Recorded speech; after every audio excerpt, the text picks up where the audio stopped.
Walang naitalang malaking kaguluhan sa peaceful rally for transparency ng UPI kagabi na ginanap mula sa kahabaan ng White Plains Avenue hanggang People's Power Monument sa Quezon City.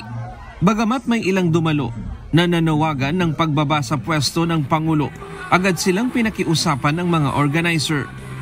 Ipinaliwanag na labag ito sa kasunduan kanilang nilagdaan upang pahintulutan ng isang mapayapa at maayos na kilos protesta sa lugar.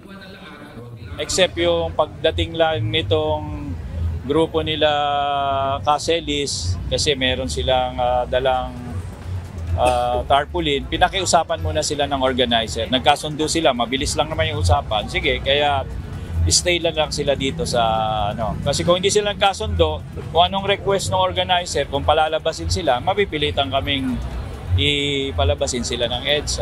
Hanggat maaari, walang yung seditious remarks. Marcos resign! Marcos resign! Marcos resign! We are converging with the other groups to unite the Filipino people para po sa isang malawakang panawagan na bumaba na si Marcos. Wala na siyang kredibilidad. After Saldico has exposed him to be the most kurakot na presidente in the entire country history, wala na po karapat-dapat na magpatuloy pa siya bilang Pangulo. Alas 4 na ng hapon nagsimula ang programa. Hindi rin nagdulot ng matinding traffic ang naging kilos protesta. Maliit ang bilang ng dumalo kumpara sa inaasahang sasama sa rally na 300,000 katao. May ilang retiradong general din ang dumalo sa rally. Kabilang na si dating AFP Chief of Staff at dating National Security Advisor, retired General Hermogenes Esperon. Ayon sa kanya, dahil sa korupsyon lalong sumasama ang kalagayan ng ekonomiya ng bansa. Panawagan niya ang panaguti ng mga korap na politiko. Mga bilihin ngayon ay napakamahal na.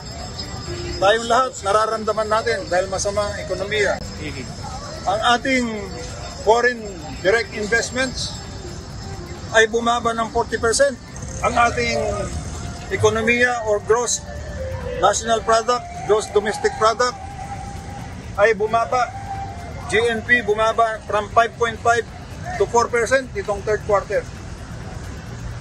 Ang ating piso ay 59 plus na kontra sa $1. Di ba?